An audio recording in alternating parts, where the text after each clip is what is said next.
రామాయణంలో ఈ శ్లోకం బంగారు తీగలతో అక్షరాలుగా వ్రాసుకోవలసినటువంటి శ్లోకం. ఈ జాతి వైభవాన్ని ప్రకాశింపజేసే శ్లోకం. క్షమాదానం. అమ్మ, లోకంలో ఆ దానం చేశాం ఈ దానం చేశాం అంటారు, గొప్పదే. అసలు నిజమైన దానం ఏదో తెలుసా?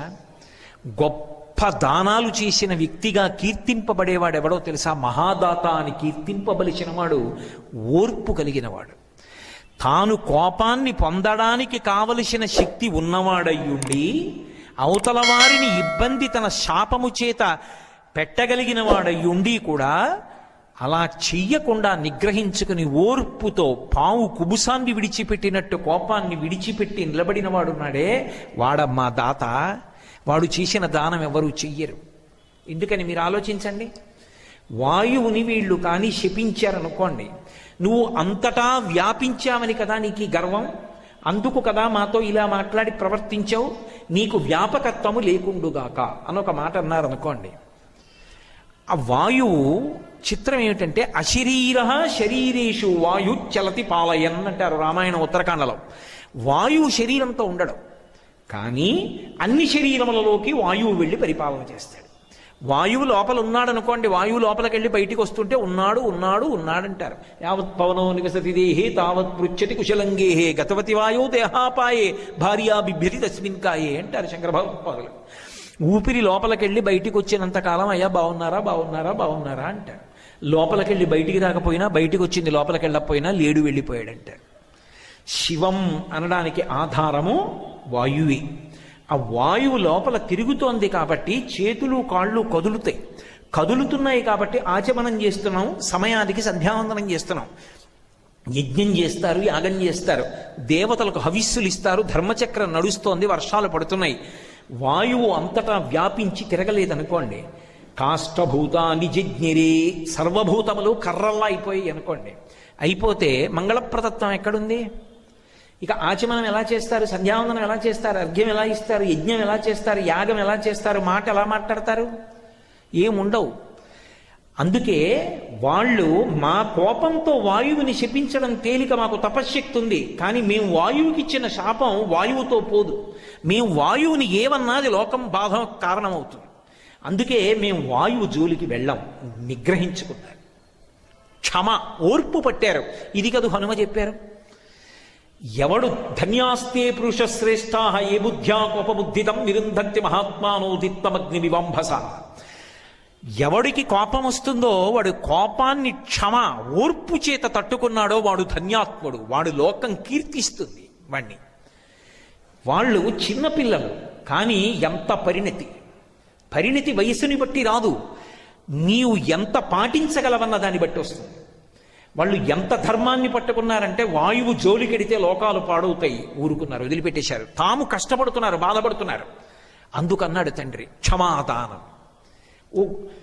ఎవరికో ఒక ఇద్దరికి అన్నం పెట్టచ్చు, అంతకన్నా అమ్మ మీరు ఇవాళ కోపం తెచ్చుకోకపోవడం వల్ల సమస్త ప్రాణులు నిలబడ్డాయి, ధర్మచక్రం తిరుగుతోంది, ఇంతకన్నా దానం ఏముందమ్మా? అందుకని క్షమాదానం, ఓర్పు కన్నా దానం లోకంలో ఇంకోట్లేదు. క్షమాదానం, క్షమాయజ్ఞం, ఓర్పుయే యజ్ఞము. లోపల అగ్నిహోత్రం రగిలిపోవలసిన స్థితిలో కూడా చిరునవ్వుతో ఏమీ అనకుండా నిగ్రహించుకొని తన కర్తవ్యం తాను చేసుకుంటూ వెళ్ళిపోతూ ప్రతిస్పందన లేకుండా ఈశ్వరుణ్ణి నమ్ముకుని బ్రతకగలిగినటువంటి స్థైర్యం అంత తేలిగ్గా వచ్చేది కాదు. అది యజ్ఞం. యజ్ఞమునకు కూర్చున్నవాడు ఎంత వైదికంగా, ఎంత పవిత్రంగా, ఎంత దీక్షితుడై ఉంటాడో, కోపం రాకుండా పరిశీలనం చేసుకోవలసిన వాడు కూడా అంతగా ఎప్పటికప్పుడు తనని పరిశీలనం చేసుకుంటాడు. యజ్ఞం చేసేవాడు దీక్షాస్వీకారం చేస్తాడు, దీక్షాస్వీకారం చేస్తే నియమపాలనం చేయాలి. కోపాన్ని పరిశీలనం చేసుకునేవాడు కూడా నియమపాలనం చేస్తూ ఎప్పటికప్పుడు తనని చూసుకుంటూ ఉంటాడు. క్షమాదానం, క్షమాయజ్ఞం, క్షమా సత్యం హి పుత్రికాహ. ఓ పుత్రికలారా, క్షమయేనమ్మా సత్యం. క్షమ కన్నా దైవం ఇంకా లోకంలో లేరు. సత్యం అంటే ఈశ్వరుడు, మారనిది. అమ్మా, ఈశ్వరుడే ఓర్పు. అందుకే ఎవరి యందు ఓర్పు ఉన్నదో వారికి ఈశ్వర అనుగ్రహం ఉన్నదని గుర్తు. ఎవడికి ఓర్పు లేదో వాడు రాక్షసత్వమును పొందాడని గుర్తు. కాబట్టి అమ్మా, క్షమా సత్యం, క్షమా సత్యం, క్షమా ధర్మం, ధర్మమే ఓర్పు. ఆ ధర్మమునందు అనురక్తి ఉన్నవాడికే ఓర్పు ఉంటుంది, ధర్మమునందు అనురక్తి లేని వాడికి ఓర్పు ఉండదు. కాబట్టి క్షమాధర్మ, ఆ క్షమ, ఆ ఓర్పు ఏది ఉన్నదో అది క్షమా యశ, సమస్తమైన కీర్తికి కారణము అది. ఎంత ఓర్పండి మహానుభావుడికి అంటారు, ఎంత ఓర్పండి భూదేవికి, ఏమి ఓర్పండి నా తల్లి సీతమ్మది, ఏమి ఓర్పండి రామచంద్ర ప్రభువుది. రామాయణంలో ఈ ఓర్పు ఉన్నవాళ్ళెవరో వాళ్ళకి పట్టాభిషేకం జరుగుతుంటుంది, అంత గొప్పగా మాట్లాడతారు. అందుకే వాల్మీకి మహర్షి హనుమతో చెప్పించినప్పుడు, అంటే హనుమ చెప్పినది వాల్మీకి రచించినప్పుడు రాముడి గొప్పతనం చెప్తూ ఒక మాట అంటారు, తేజసాదిత్య సంకాశ క్షమయా పృథివీ సమః బృహస్పతి సమో బుద్ధ్యో యశసా వసవో సమః. రాముడి గొప్పతనం ఏమిటంటే భూమికి ఎంత ఓర్పో రాముడికి అంత ఓర్పు. చేతకాక ఊరుకోడు, చేతనయ్యుండి ఊరుకుంటాడు. ఎందుకు ఊరుకుంటాడంటే అవతల వాడికి తెలియదు. నేను తెలిసుండి కలియబడితే ఇక దానికి అర్థం ఎక్కడుంది? తెలిసినతనానికి తెలియనితనానికి తేడా ఎక్కడుంటుంది? ఊరుకుంటాడు. ఆత్మవత్ సర్వభూతేషు, అన్ని భూతముల యందు తన ఆత్మని చూసుకుంటూ ఉంటాడు. అది క్షమ రాముడిది. సీతమ్మ క్షితిక్షమా పుష్కర సన్నిభాక్షి అంటారు మహర్షి. భూమికి ఎంత ఓర్పో భూమికి పుట్టిన సీతమ్మకు కూడా అంతే ఓర్పు, అమ్మ పోలిక. నిజంగా ఆ తల్లి ఆగ్రహిస్తే రావణుడు చేసిన దుశ్చేష్టితములకు అసలు నిలబడుతుందా భూమి? కానీ ఆ తల్లి ఓర్పు పట్టింది, అందుకు నిలబడింది. కాబట్టి క్షమ ఎక్కడ ఉన్నదో అదే క్షమా యశ, ఓర్పు కీర్తి. ఓర్పు పట్టడం అంత తేలికైన విషయం కాదు. మనిషి ఉద్రేకపడిపోవాలనే మనసు ఎప్పుడూ కూడా ప్రబోధం చేస్తుంది. ఉద్రేకపడు, కోప్పడు, ఇలాను అలాను ప్రబోధం చేస్తుంది. తప్పు, అలా అనకూడదు. ఇక నువ్వు తెలిసిన్నవాడివి ఎందుకు అవుతావు? ఎందుకు చదువుకున్నట్టు? ఇవన్నీ ఉపన్యాసాల కోసమా? నువ్వు ఆచరణలో పెట్టవలసి వస్తే ఒక్క సందర్భంలో ఓర్పు పట్టలేవా? ఆ ఓర్పు పట్టలేని వాడికి ఎందుకు ఈ ప్రవచనాలు అని నీ మనసుని నువ్వు పరిశీలనం చేసుకుని ఒక్క సందర్భంలో ఓర్పు పట్టగలిగితే అది కీర్తికి కారణం అవుతుంది. ఆ తరువాతి కాలంలో ఎప్పటికైనా ఏమి ఓర్పు అండి మహానుభావుడిది అని 10 మందికి ఆదర్శం అవుతాడు. అందుకే క్షమా యశ, కీర్తి ఓర్పే. క్షమ ఆవిష్టితం జగత్. అమ్మ అసలు ఈ లోకం ఓర్పులో నిలబడిందన్నాడు. అబ్బా, ఎంత పెద్ద మాట అండి. అసలు ఈ లోకం దేని మీద నిలబడిందో తెలుసా అమ్మా? ఓర్పులోని. శక్తి ఉన్న ప్రతివాడు కోపం తెచ్చుకుంటే లోకం ఎక్కడ ఉంటుంది? శక్తి ఉన్న ప్రతివాడు ఓర్పు పట్టబట్టి లోకం ఉంటుంది. కోపం తెచ్చుకోకపోవడంలో లోకం ఉంది, కోపాన్ని పొందడంలో నాశనం ఉంది. అమ్మా, మీ వంటి బిడ్డల్ని ఒకరిని కాదు 100 బిడ్డలలో ఒక్కరు కోపడలేదు. 100 ఓర్పు పట్టారు. ఇంత తపశ్శక్తి ఉండి 100 ఇంత బాధపడుతున్నారా నేల మీద పడి? ఇటువంటి బిడ్డల్ని కన్న తండ్రిగా నా చరిత్ర శాశ్వతత్వాన్ని పొందుతుంది కదమ్మా. అందుకు కదూ త్రేతాయుగంలో విశ్వామిత్ర మహర్షి రామాయణంలో రామచంద్రమూర్తికి చెప్పినటువంటి కథ కలియుగంలో ఇప్పటికీ చిత్తూరులోనే చెప్తున్నాను అంటే నిలబడిపోలా కుశనాభుడు, ధన్యుడు కాలా? అటువంటి బిడ్డల్ని కానీ కోపాన్ని పొందినవాడు కాదమ్మా గొప్పవాడు, కోపం స్థానంలో ఓర్పుని పొందినవాడు. ఎంత అనుభవం ఉంది మీకు జీవితంలో? ఏ అనుభవాలు లేవు ఇంకా. మీరు పిల్లలు పెళ్లి కూడా కాలేదు, కానీ ఎంత ఆలోచించారమ్మా. ఇది తండ్రి హృదయం. ఇంత ఉత్తములైన బిడ్డలకి నేను తండ్రిని అయ్యానమ్మా, ఇంతకన్నా ఏం కావాలి? పితాహి ప్రభురస్మాకం పరమం దైవతం హిసహ. ఎంత ధర్మం మాట్లాడారమ్మా. ధర్మం మాట్లాడినందుకు మీకు ఇబ్బంది వచ్చిందా? తల్లి చాలా సంతోషం. చిత్రం ఏంటంటే కుశనాభుడు కూడా శపించలేదు అని ఆయన ఈ పిల్లల్ని ఎలా, ఇప్పుడు ఈ పిల్లల జీవితానికి పూర్ణత్వం కలగాలంటే ఈ 100 స్వీకరించగలిగినటువంటి యోగ్యుడు కావాలి. ఆయన వెతికాడు. ఈ పిల్లల్ని ఎవరో ఒకళ్ళు పెళ్లి చేసుకోవాలి కదా, శాపోపహతులు అని ఎవరికో కన్యాదానం చేయలేదు, వెతికాడు. దొరికాడు ఒక మహానుభావుడు. చూళి అని ఒక మహర్షి ఉండేవారు. ఆయన దగ్గర ఊర్మిళ అనబడేటటువంటి గంధర్వ స్త్రీ యొక్క కుమార్తె సోమద, ఆమె ఆ చూళి అనబడేటటువంటి మహర్షికి విశేషమైనటువంటి సేవ చేసింది.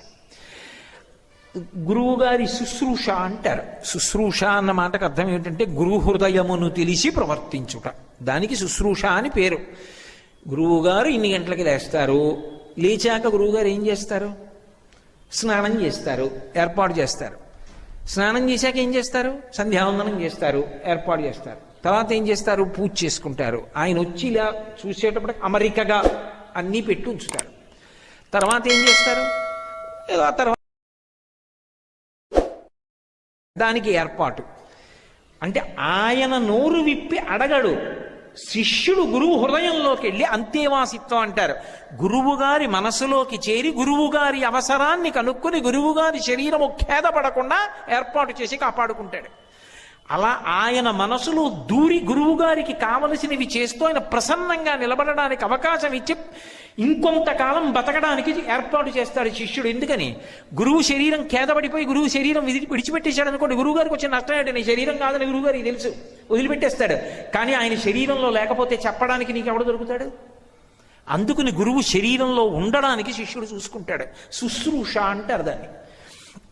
అలా సేవ చేసింది ఆ మహాతల్లి సోమద చూడి మహర్షికి. ఆయన చాలా కాలం తపస్సు చేశాడు, ఈవిడ సేవ చేసింది. ఆయన ఒకనాడు ప్రసన్నుడయ్యాడు. అరే పాపం చాలా కాలం నుంచి ఇలా శుశ్రూష చేస్తోందే అని ఆమెను అడిగాడు, నీకేం కావాలని అడిగాడు. నువ్వు బ్రహ్మర్షివి, మహానుభావుడివి, బ్రహ్మతత్వాన్ని ఎరిగినటువంటి వాడివి, ఇంత గొప్పవాడివి కనుక నాకు ఒక మానసపుత్రుణ్ణి ప్రసాదించు, నీ వంటి బ్రహ్మతేజస్సు కలిగినటువంటి కుమారుణ్ణి నాకు అనుగ్రహించు. చూళి యొక్క మానసపుత్రుడిగా సోమదయందు ఆవిర్భవించాడు. ఆయనకి బ్రహ్మదత్తుడు అని పేరు. ఆ బ్రహ్మదత్తుడు రాజ్య పరిపాలన చేస్తున్నాడు. ఆ బ్రహ్మదత్తుడికి ఈ 100 కన్యల్ని కన్యాదానం చేస్తానన్నాడు. ఎవరు ఒప్పుకోవాలి? సోమద ఒప్పుకోవాలి, అత్తగారు కదూ, మరి బ్రహ్మదత్తుడి యొక్క తల్లి కదూ. ఆవిడ ఈ పిల్లల యొక్క గుణగణములు విని మురిసిపోయింది. ఆ పిల్లలకి గూనుందండి అనలేదు. అబ్బా ఎంత ధర్మం ఉన్న ఆడపిల్లలు 100, వాళ్ళు నాకు కోడళ్ళు కావాలండి. బ్రహ్మదత్తుడు పాణిగ్రహణం చేయడానికి వచ్చాడు. ఒక్కొక్కరి చెయ్యి తీసి ఆయన చేతిలో పెడుతున్నాడు కుశనాభుడు. ఆయన చేతిలో ఒక్కొక్క ఆడపిల్ల చెయ్యి తగిలేటప్పటికీ వాళ్ళకి యథారూపాలు వచ్చేసాయి. ఆయన తేజస్సటువంటిది. 100 యథారూపాలు పొందారు. సోమద అది గమనించవలసింది రామాయణంలో. కోడళ్ళని పిలిచి, చూసావా మా అబ్బాయి ఎంత మంచివాడో, అటువంటి నా కొడుకు వల్ల కదూ ఇవాళ మీరు మళ్ళీ వికృత రూపాలు పోగొట్టుకున్నారు, మా అబ్బాయి పట్ల మీరు ఎంత జాగ్రత్తగా ఉండాలి అనలేదు. ఇంత గొప్ప కోడళ్ళు 100 వచ్చారని సంతోషంగా స్వాగతం పలికింది. అది అత్తగారంటే. ఇంత మంచి గుణములున్న పిల్ల మాకు కోడళ్ళు అయ్యారు, ఇంకింతకన్నా ఏం కావాలంది. తన కొడుకు గొప్పతనం చెప్పలేదు. అలా వాళ్ళు 100 కూడా వాయువు సక్రమంగా మళ్ళీ తిరగవలసిన అవసరం వచ్చింది. ఎందుకని? బ్రహ్మదత్తుడి యొక్క భార్యలు వాళ్ళు. ఇప్పుడు ఆయన పాణిగ్రహణం చేసేటప్పటికి సరిగ్గా తిరిగాడు వాయువు. ఓర్పు పట్టడం అన్నది ఎంత గొప్పదో, ఓర్పు పట్టి వాళ్ళు ఏ స్థానానికి వెళ్ళారో. ఇప్పుడు ఎవరికి వాళ్ళు భార్యలు? ఒక బ్రహ్మర్షి యొక్క బ్రహ్మదత్తుని యొక్క భార్యలు, చూళి యొక్క మానసపుత్రుని యొక్క భార్యలు. కన్నెత్తి చూడటమే వాయువైనా ఇంత సమున్నత స్థితిని పొందగలిగారు అంటే కోపాన్ని ఎక్కడ నిగ్రహించుకోవాలో అక్కడ నిగ్రహించుకున్నారు.